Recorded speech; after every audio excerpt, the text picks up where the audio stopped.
Sujan Roy, international women trafficking র্যাকেটের one of the most notorious criminal. ভারতীয় অভিনেতা মুকুল দেব মারা গেছেন। গতকাল শুক্রবার দিবাগত রাতে দিল্লিতে তার মৃত্যু হয়। বেশ কিছুদিন ধরেই অসুস্থ ছিলেন অভিনেতা মুকুল দেব। শেষ কয়েকদিন ছিলেন নিবিড় পরিচর্যা কেন্দ্রে।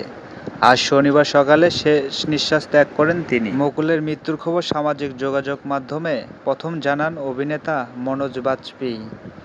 হিন্দি সহ ভারতের অন্যান্য ইন্ডাস্ট্রিক সিনেমায় তিনি অভিনয় করেছেন। তার বড় ভাই জনপ্রিয় অভিনেতা রাহুল দেব। প্রথম ছবি দস্তক ও পুলিশ অফিসারের ভূমিকায় অভিনয় করেন মুকুল দেব। এই ছবি দিয়ে বলিউডে পা রাখেন সাবেক বিশ্ব সুন্দরী সুমিত্রা সেনও। সালমান খানের সঙ্গে জয় হো ছবিতে মুকুলের অভিনয় নজর কেড়েছিল। এছাড়া হিন্দি সন অফ সর্দার, মালায়ালি, পাঞ্জাবি ও মারাঠি সিনেমায় অভিনয় করেছেন তিনি।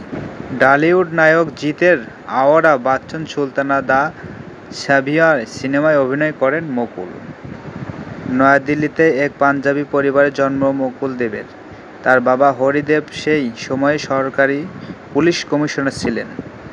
বিভিন্ন সংস্কৃতির সঙ্গে ছোট ছেলের প্রাথমিক পরিচিতি গড়ে তুলেছিলেন তিনি।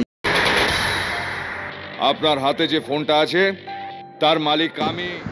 হরিদেব মুকুলকে আফগান সংস্কৃতির সঙ্গে পরিচয় করিয়ে দিয়েছিলেন।